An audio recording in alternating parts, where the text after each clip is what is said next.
Step 1, wake up early, gonna rise with the sun. Step 2, get some good, some food in you. Step 3, think real hard about what you wanna be. Step 4, everybody just do your thing. Wake up, today's gonna be a good day. Wake up, today's gonna be a good day. Wake up, today's gonna be a good day. Wake up, today's gonna be a good day. Wake up, today's gonna be a good day. Wake up, today's gonna be a good day. Wake up, today's gonna be a good day. Wake up, today's gonna be a good day. Yo, set your affirmations, aspirations. I got shit to do, the aftermath of preparation. Good food, good mood, blood in circulation. One step at a time, yeah, that's how you make it. Set a goal you control and the steps you take them. I try to pick one thought, have some concentration. And if I make a mistake, it's called education. I try to do this every day, call it replication. Wake up, today's gonna be a good day. Wake up, today's gonna be a good day. Wake up, today's gonna be a good day. Wake up, today's gonna be a good day. Wake up, today's gonna be a good day. Wake up, today's gonna be a good day. Morning, Daz. How you going? Good, good. What are you most excited for today? Oh, mate, just getting out, seeing the countryside, I think, and getting up to some elevation and just kind of finding that peace they all talk about out here. Yeah, that's it. That's what Wake up, today's gonna be a good day. Morning, Rach. What are you most excited for? I'm excited about riding through the mountains, the snowy peaks, the little villages that pop out of nowhere, and being on two wheels instead of two. You always gotta fight and hide from the demons, yo. Negative thoughts are poison, they rot. Head full of flies, so here come the clouds. They'll never stop unless I can swap all the bad for the good in my head when I'm lost. Yeah, so I'ma fake it till I make it. Positive thoughts are overtaken, I got patience. Day 1, we rolled out of Kathmandu, heading towards Bagnes Lake on the outskirts of Pokhara. The day was mostly spent following the main road between Kathmandu and Pokhara, getting our first real taste of navigating Nepal's traffic, our cornerman system, the constantly changing road conditions, and getting used to the bikes that would then carry us more than 1,300 kilometres over the next 11 days. It was a bit of an introduction to what was ahead, a mix of landscapes, scenery and altitude, and we were all pretty excited to get underway. Some days would challenge us, but every day would be full of smiles, plenty of laughs and a hell of a lot of new experiences. Wake up, today's gonna be a good day. Step 1, wake up early, gonna rise with the sun. Step 2, get some good, some food in you. Step 3, think real hard about what you wanna be. Step 4, everybody just do your thing.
Day 2 of our ride saw us leave Bagnes Lake on our way to Kalapani, and it was the day that we were going to do the big Kushma suspension bridges.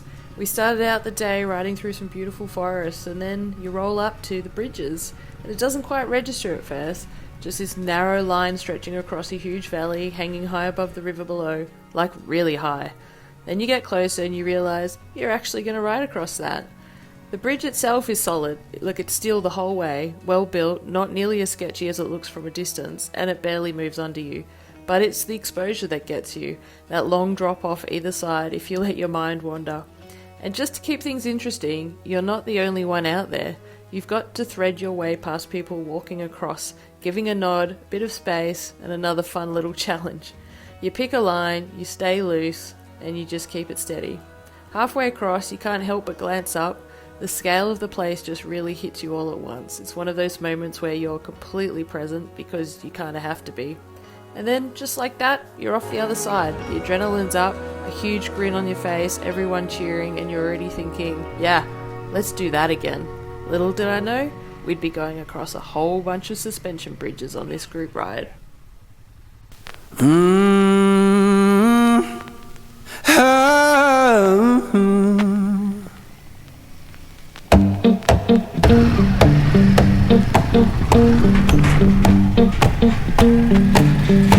Well, I saddled up my shoes, headed out at dawn. Yeah, I saddled up my shoes, headed out at dawn. Ain't no place gonna hold me when the road keep rolling on.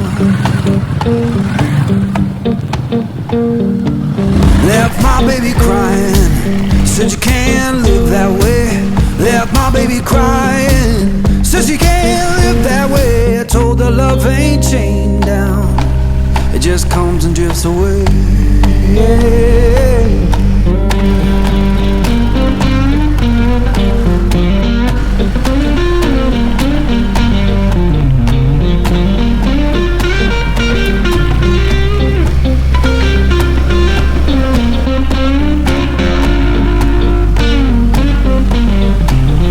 Saw the sun in the distance, looked like a burning coin.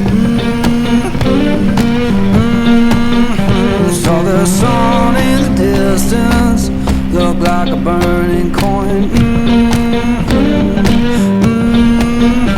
Lord, I don't need no preacher, just that dust roll to join.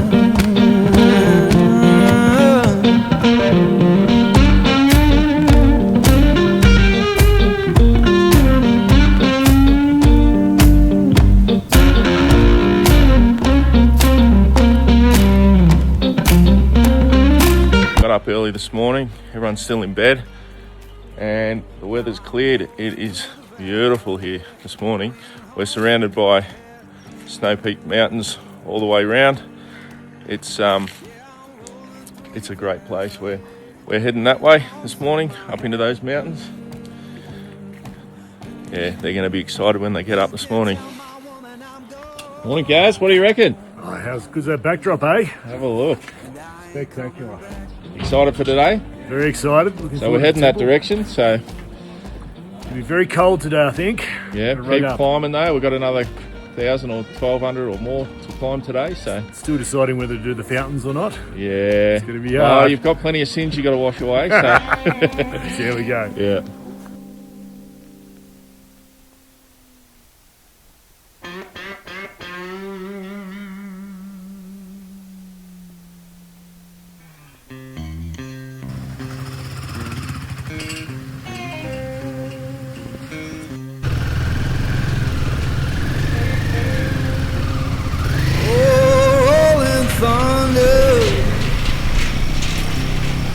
Calling down my name.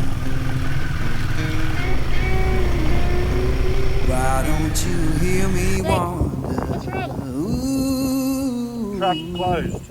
ooh. Nepalese roadblock.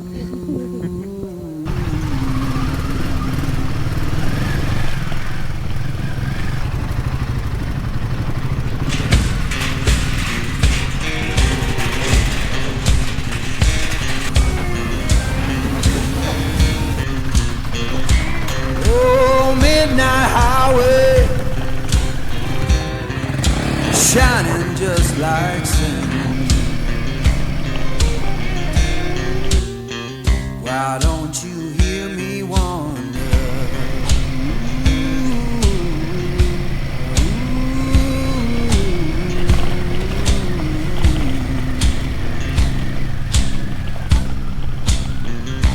Tell me, river, where your current flows. Why don't you hear me wonder?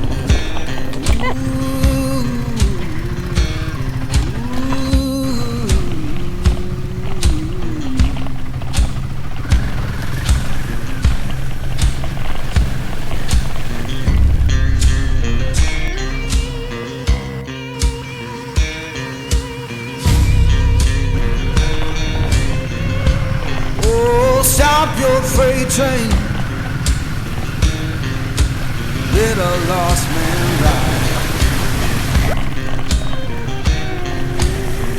Why don't you hear me wonder?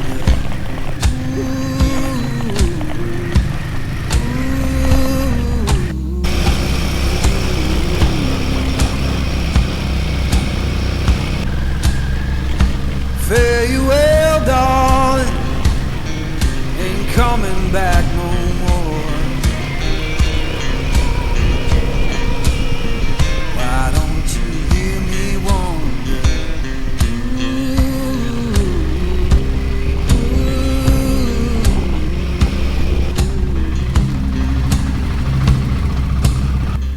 After a few little detours in the morning thanks to some landslides, we arrived at a little village called Marpa, which is located on the Kali-Kandaki Valley, sitting at around 2,500 metres above sea level. It's known for its whitewashed stone houses, narrow alleyways and apple orchards, which have become a key part of the local economy, particularly for apple products like cider and brandy. Historically, Marpa was an important stop along the trade route between Nepal and Tibet, with goods like salt and wool moving through the valley for generations. The region also has a strong Tibetan cultural influence, shaped in part by migration and the movement of Tibetan people across the border over time. The layout of the town reflects its environment. It's compact, sheltered, and built to handle the strong winds that move through the valley. We spent a bit of time there, we had some masala tea, and we also explored a temple up on the hill. And then when we left Marpa, we headed towards Kathmandu, and the scenery started to shift. The valley opened up and the landscape became more arid. The greenery dropped away, replaced by dry, dusty slope and exposed rock. The vegetation thinned out and the colours shifted to browns and greys. The mountains started to tower over us and we started to get excited that we were heading up in altitude.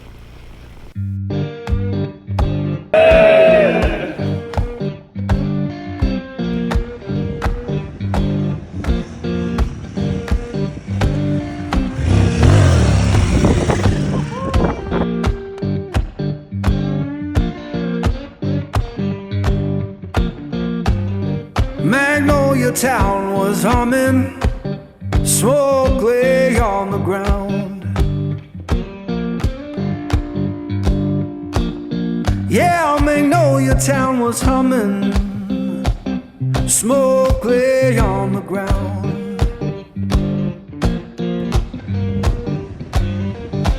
Ain't no face I recognize, and my baby can't be found.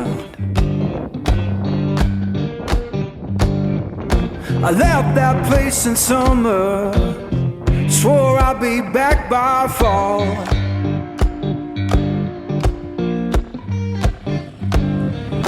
I left that place in summer, swore I'd be back by fall. Now the porch is bare and broken, and her name's gone from the wall.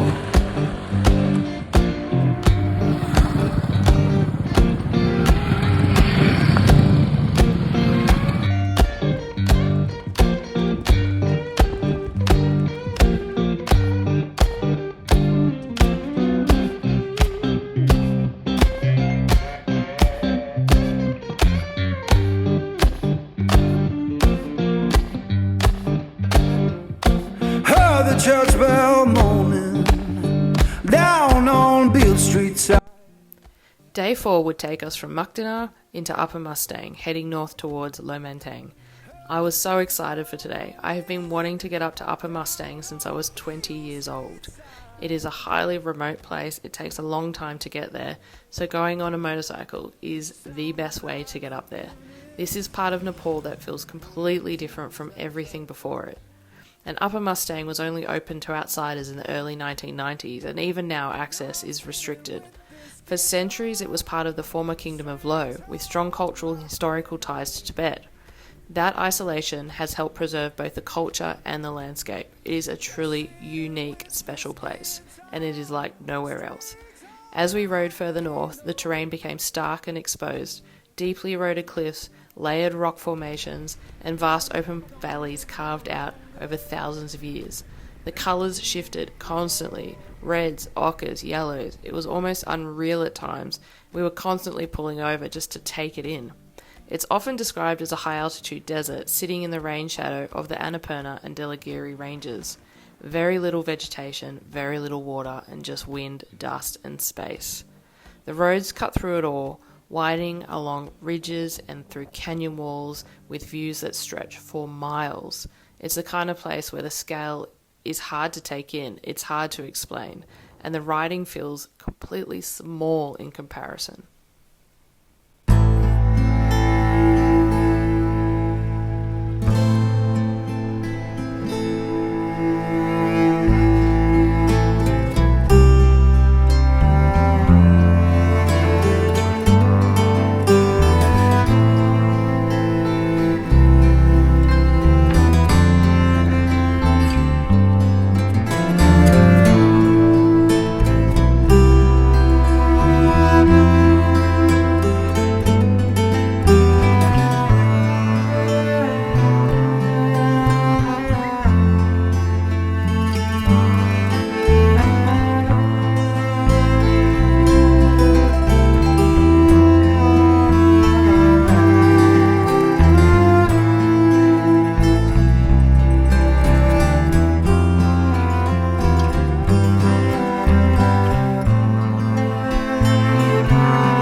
There is nothing like this ever in the world you will see here. And the landscape is just so different everywhere you go. It's unreal. Changes every corner, doesn't it? Mate, it does. And like test your riding skills, which is awesome. It's just fantastic. A must do. If you're into adventure riding or into seeing some really good stuff, this is it.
Day 6 saw us ride from Tatapani down to Pokhara.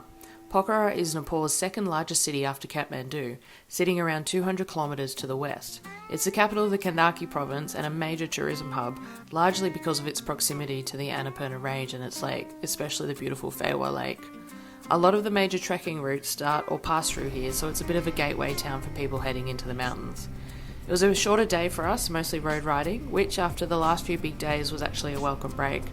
I didn't really film much, just took it in and enjoyed the cruisier pace. That said, we did manage to squeeze in one proper off-road section, a steep track down the side of a mountain which was pretty muddy and shaly with tight switchbacks the whole way down. It was a bit gnarly in places for me, but I stayed upright and didn't die, so I'm calling that a win. Day 7, we left Pokhara and headed up to Jagat on our way up to Manang. I was really excited about this part of the trip because I had trekked the Annapurna circuit in my early 20s and I was excited to come back and essentially follow the same route but on 2 wheels. We started the day leaving Pokhara and working our way through the outskirts of Pokhara. What's really interesting is how you navigate traffic and people in Nepal. There doesn't seem to be any rules, but there does seem to be a general respect for one another and avoidance of collisions. And so you're always alert, you're always looking around you, and you're generally respectful. And the number one rule we found out through many of our police checkpoints was do not stand up on your bike whilst going through town, but basically anything else goes.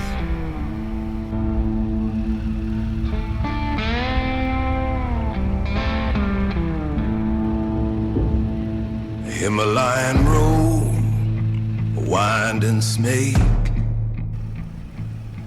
Sky turned gray, for goodness sake. Rain came down, a heavy sheet. Turned this dusty track to Devil's Tree. Oh, that Nepali mud, deep and brown, got my wheels and spun them round.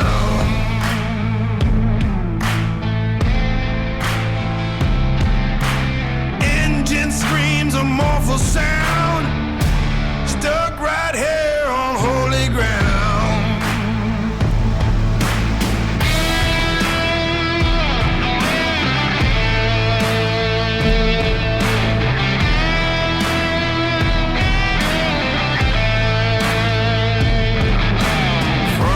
Sinking, chain is tight,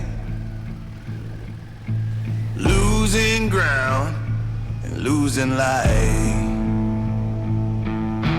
Prayers to guys I don't even know. Just gotta break free, gotta go, go, go. Stuck right here on holy ground.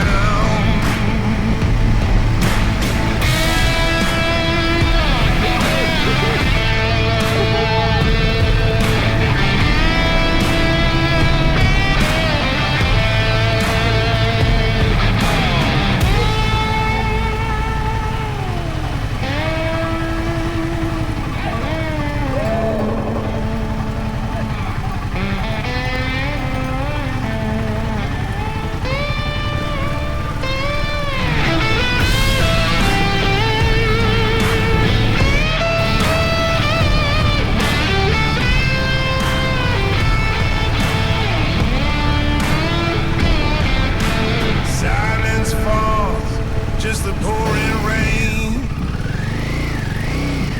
Feel that pull, that aching strain.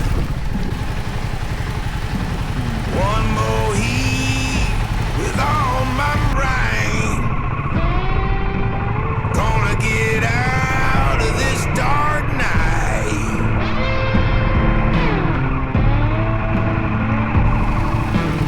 Yeah, rolling on.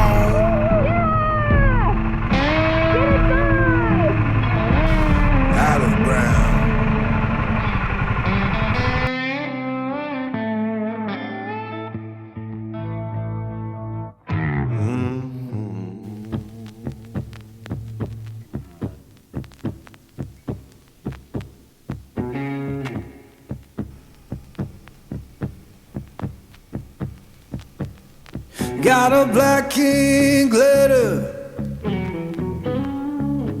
came this very morn. Yeah, black king glitter. Riding along. Oh, no, what up? No. Bloody Chandler. You told me if I put my water bottle up there, it wouldn't go anywhere. You have to go get it. Said my baby gone away. And my good luck so gone. Man, it's a long way.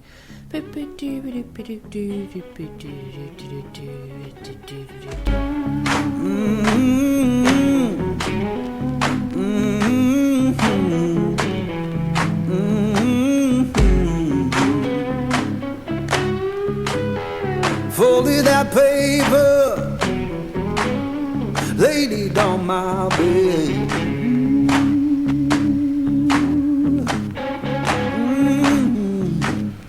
Folded that paper, laid it on my bed. Every word she wrote me, come my poor heart did.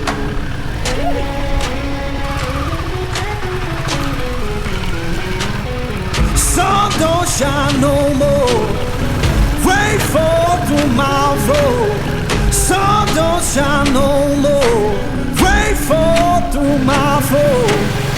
Ain't no sound of laughing, just a ghost at my door.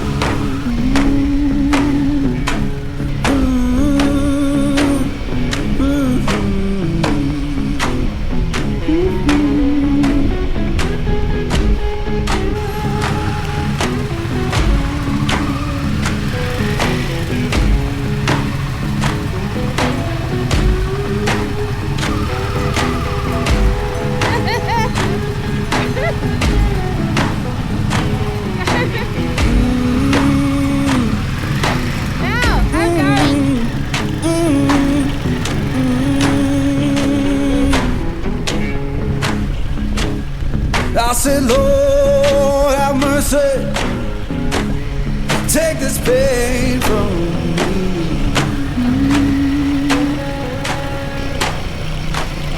Yeah, Lord, have mercy, take this pain from me.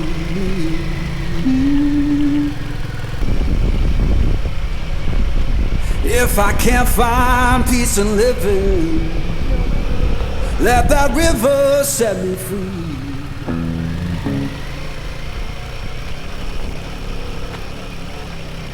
Well, I saddled up my shoe, headed out at dawn. Yeah, I saddled up my shoes, headed out at dawn. Ain't no place gonna hold me when the road keeps rolling on. Woo.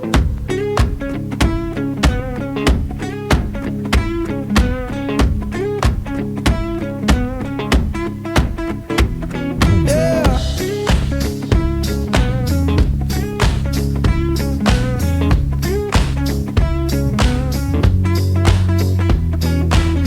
My baby crying, said she can't live that way.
through my head.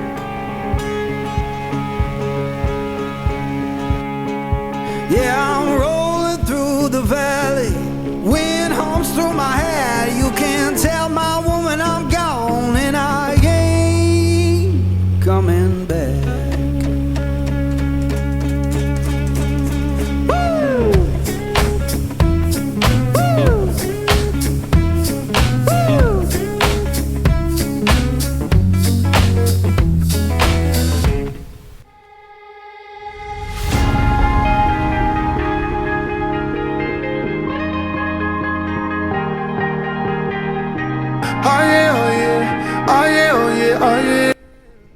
There was just something so magical about that day up to Manang, and the words just can't even explain it. The way that you wind up around the mountainside through the loose and rough and sometimes unpredictable roads, and above you the Annapurnas just tower over you, massive, quiet, almost unreal, like a postcard. And you catch yourself glancing up between the corners, trying to take it in, and then back to the road before it reminds you who's in charge. And every now and then it just hits you and you gotta pinch yourself.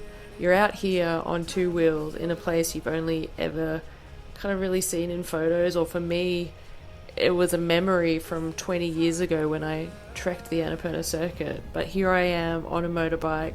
I'm riding with my best mate, my husband, as well as a group of legends that were strangers only 12 days ago, and somehow this is real life. You just have to pinch yourself, because moments like that don't come around often, and when they do, you just ride them for everything that they're worth.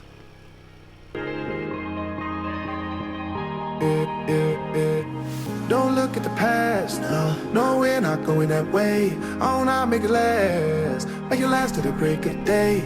No matter what people say, live life in a fast lane. Double shot for the gifted, triple shot for the pain. There you go, drink it up, all this love in a cup. Yeah, we go slow, we go fast, yeah, we can't get enough. We stay all day, all night, living in paradise. Remember, you don't get it twice, the time of your life.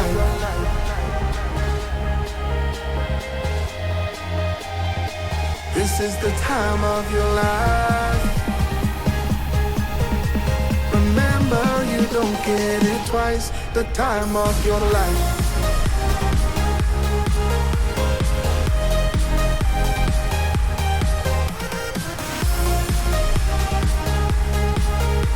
Remember, you don't get it twice, the time of your life.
Today's destination was Manang, a small mountain town tucked high in the Himalayas, sitting at around 3,500 metres above sea level.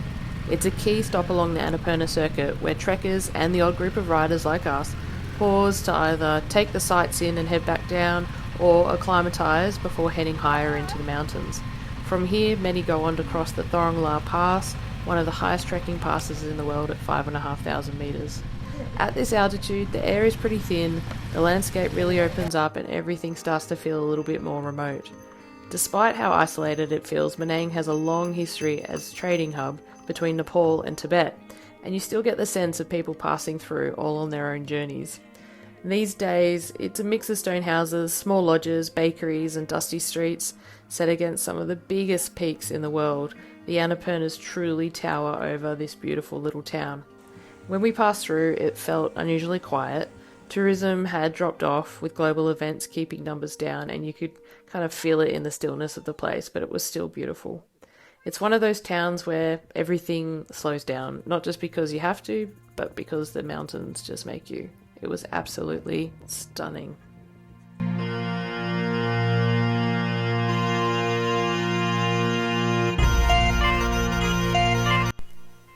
It was pretty hard to leave Manang on day 9, but we had a pretty big day ahead of us. We were heading back down the valley toward Bandpa, a really unique mountain town on the outskirts of Kathmandu. For the most part, we followed the same road we'd taken on the way up, a 2-day climb we were now covering in a single day. But somehow it felt completely different riding it in reverse. The lines changed, the views opened up in new ways, and sections that felt one way on the climb hit differently on the descent. Which meant retracing our way through some of that incredible mountain scenery and, of course, the mud. It turned into one of those days where not everything goes to plan. We hit a few detours, some expected, some not, with landslides and traffic jams forcing us to adapt as we went. But that's all part of it. It ended up being a long, varied and genuinely epic day on the bikes, and exactly the kind of day you come on trips like this for.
Just as we thought we were getting close to the end of the day, after a longer than planned lunch break, waiting for the support vehicle with a replacement tyre and a key for a spare bike for James after his bike had, well, a disagreement with a wall, we hit a traffic jam caused by a landslide.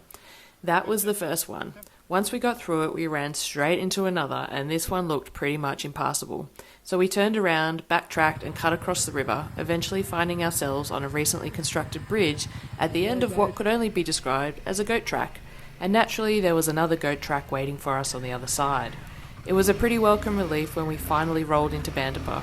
Bandpa is a unique mountain town where vehicles aren't allowed, so we parked outside and walked in. Originally a self-sufficient village, Bandipur was transformed in the 18th century when Nawari traders from Kathmandu settled there and developed it into a key stop along the Trans-Himalayan trade route between India and Tibet. Today, it still holds amazing character, well-preserved architecture, narrow streets and beautifully restored guest houses. It's a pretty incredible place and a solid way to end our big day. Day 10, our second last day on the bikes, saw us ride from Bandipur to a place called Nuwakot, a 130-kilometre stretch as we made our way back towards Kathmandu. Nuwakot sits about 60 kilometres west of Kathmandu and has a long history. Before the unification of Nepal in 1744, it served as the capital of the valley, and for more than 1,000 years the hilltop acted as a lookout and fort guarding the western approach to Kathmandu. On the way in, we passed an army barracks, which was pretty cool to see the young Gurkhas moving through. A nice reminder of the history and presence in the region. Once we arrived in Nuwakot, we had the chance to do a 1.3 kilometre zip line, and for about 20 Australian bucks, it was hard to say no. It turned out to be an incredible experience and a pretty solid way to wrap up the day.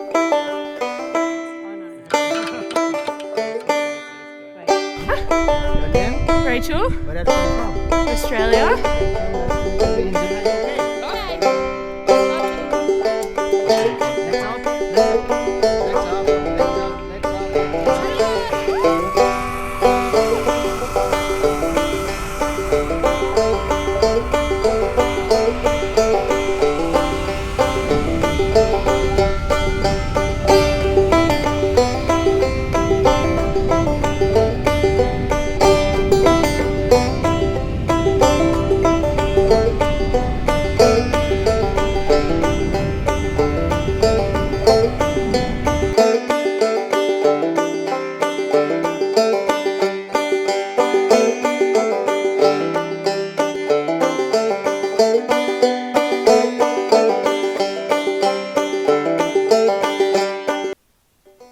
The final day of the ride felt a little bittersweet. Over 10 days we'd crossed every kind of country, from hot, humid lowlands to crisp mountain air above 4,500 metres. We'd pushed these bikes across huge distances and all kinds of terrain, and I was constantly surprised by what they could handle, especially considering we weren't even running off-road tyres. My trusty Royal Enfield Himalayan steed never missed a beat. They really are tractors, I guess that's why they do call them the goats. Well, the last stretch would take us from Nuwakot back down to the Kathmandu Valley. Only 60 kilometres, but still a solid 3 hours of winding roads weaving past buses, cars and bikes. And then, just like that, we dropped back into Kathmandu Valley. The traffic was there to welcome us, chaos as expected. Frankly, amazing that we only lost one rider on the way back to return the bikes. No names mentioned, but starts with a C and ends with an N. Cameron. Back at the workshop, we parked up for the last time and raised a quiet toast to the bikes and to each other. We made it, unscathed. It had been an absolutely unforgettable trip, one I got to share with my husband, and one made even better by a genuinely great group of people. What I remember most is how everyone showed up for each other no matter what their experience level was. There was that really easy Australian camaraderie, a lot of banter, a lot of jokes, and a lot of support when it counted. Woody from Ellwood Adventures had everything dialed, an absolute legend, the whole operation just worked. And the Nepalese crew, they were something else. Every night without fail they worked on the bikes, getting everything ready for the next day. And out on the road, if something went wrong, something happened to the bike, they were there ready to deal with the problem. There's only one word to describe this trip in my mind, and that is epic. Step 1, wake up early, gonna rise with the sun. Step 2, get some food in you. Step 3, think real hard about what you wanna be. Step 4, everybody just do your thing. Wake up, today's gonna be a good day. Wake up,